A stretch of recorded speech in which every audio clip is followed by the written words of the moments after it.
Hey, what's up, boss man? I got two credit cards right here. Look. Yeah, dude, they're freaking cool.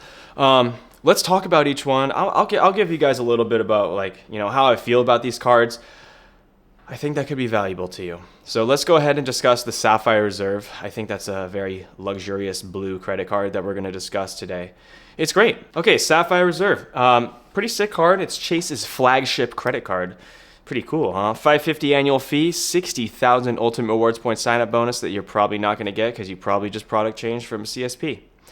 And if you didn't and you signed up for this card without having another Sapphire card, then that's awesome, man. You are going to get 60,000 Ultimate Rewards points, which are worth a little bit more in the portal.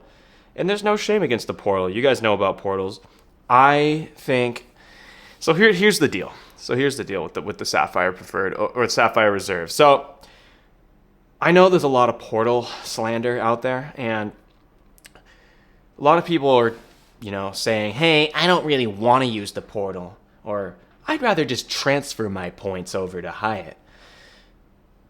To that I say, hey man, if you can fly domestic economy at 1.5 cents per point, then I think you're winning. And you guys got to understand, if you're going to fly around the US, the Sapphire Reserve is a sick card, okay? Because it's really difficult to use transfer partners and get over 1.5 cents per point.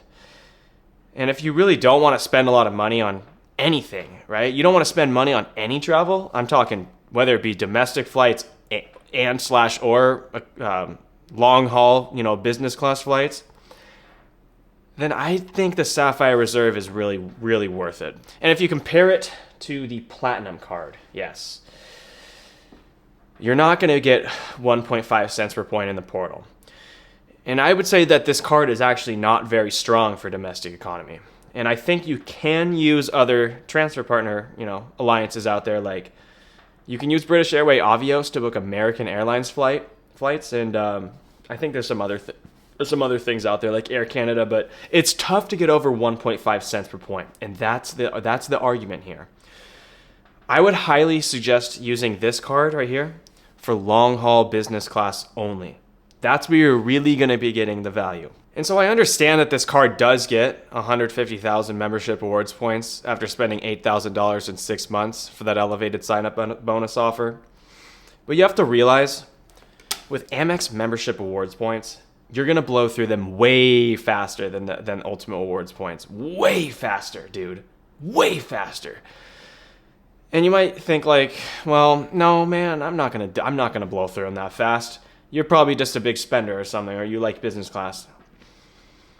Well, I'm not gonna lie. I think there's no other use for membership awards points other than really nice business class. I mean, you can transfer them out to some hotel chains like maybe Hilton, and I just don't know if you're gonna get a good cent per point on that. And you guys can argue that cent per point isn't necessarily the end-all be-all value proposition. But I think it's pretty strong, man. It is pretty important. But no, dude, I think these cards are actually very, very different. And so that's why I hold both of them. But you can't just hold both of them straight up, man. It's a challenge to hold both of them because they're very expensive, right? Okay, so the Platinum card, it has a $695 annual fee. That's a lot of money, dude. $695. But you can get that down with the credits. So you guys know what the credits are, right? It's the Equinox, Uber, digital entertainment, and all those credits. If you go on Amex's website, you can look at all these credits and see if you could get that annual fee down. Get it down to a positive value, right? If you are already buying these credits, or let's just say you're already spending on what the card will give you the credit for, then you're just going to be prepaying with the annual fee. So I would highly make sure that you are already buying everything that the credits offer. You don't want to just get the card, pay the annual fee, and be like, hey, yo, now I have free Equinox. Or like, oh, heck yeah, now I can get Disney Plus and ESPN and all that. I mean, I wouldn't suggest looking at it that way unless you are already breaking even with the other credits. Like, let's just say you already take Uber all the freaking time, or you already go to Saks all the time, which you don't because no one likes that. I don't know, but If you do already use the credits, then yeah, go ahead and use the other credits and look at them as free value. But I would highly recommend not looking at this card after paying your annual fee as all free value, okay? You're just prepaying for some stuff. But you're not going to be getting away with that, okay? Because the Sapphire Reserve also has the same issue. It's also got the coupons. It's also got the credits. Let me tell you about it. Okay, so the Sapphire Reserve's a little different. It's not as bad. So here it is, Sapphire Reserve. So here's the thing, guys. The Sapphire Reserve has a really, really good overall travel credit that covers most of the annual fee. The Platinum doesn't. It's kind of split up into some smaller credits that no one really likes. But the Sapphire Reserve has that giant $300 travel credit that I get so much value from that. I love it. And I think you can too. If you want to save that credit for a flight, you can. But I would actually suggest using that credit for something small. I'm telling you, a bunch of small things over time will add up to $300. Especially if you live in a big city where you're taking public transit, buying trains, maybe paying for parking. That's where this credit really comes into play, man. You can nail that $300 super easy, and that gets your effective annual fee down to just $250. And there's some more ways to get it down further. Like, for example, I have a weird use case you may or may not have heard of. So I don't know if you guys know, but Lyft Pink All Access is a $200 credit on the CSR. And this basically gives you access to Lyft's highest tier, okay? So this is their highest paid service tier where you can get priority pickup and maybe like a 5 or 10% discount or something like that. But that's not why I got this card or what I use Lyft Pink for, because I actually use it for riding city bikes in New York City. And this sounds kind of weird. You might be like, what the heck? No, what is that? Guys, you know those docked bikes that you can push into the dock? They're all lined up in a row. Yeah, you might have heard of that, city bikes. There's also Divvy in Chicago. I like those too. I used to live there, so it's pretty awesome. But I use these city bikes as my main mode of transportation. And I know that's a little niche, but I was already ready to pay that $200 city bike membership, annual membership. And then I went ahead and found the CSR, and that's why I have it.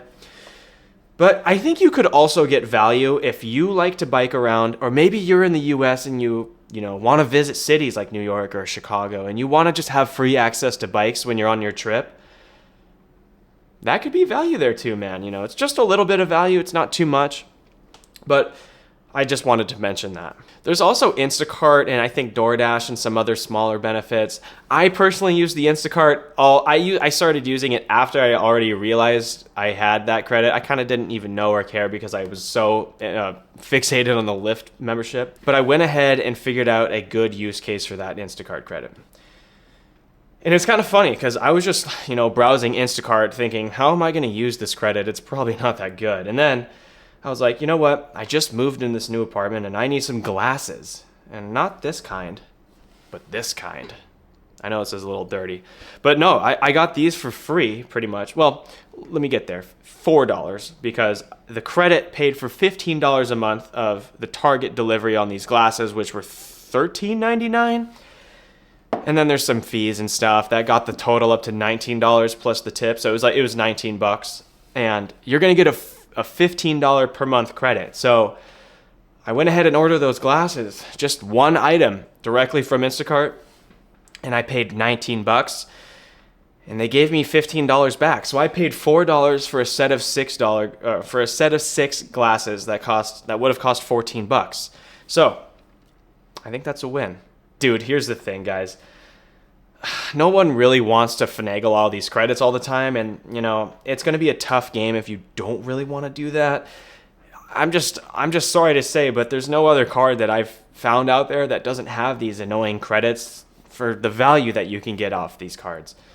I know there's like the US Bank Altitude Reserve and stuff, and that's a card with a $400 annual fee and a $325 travel credit, just like the CSR. It's pretty liquid. But you still have to pay $75 effective annual fee, and you don't have as much benefits as this one and this one, right? It doesn't have its own lounge network.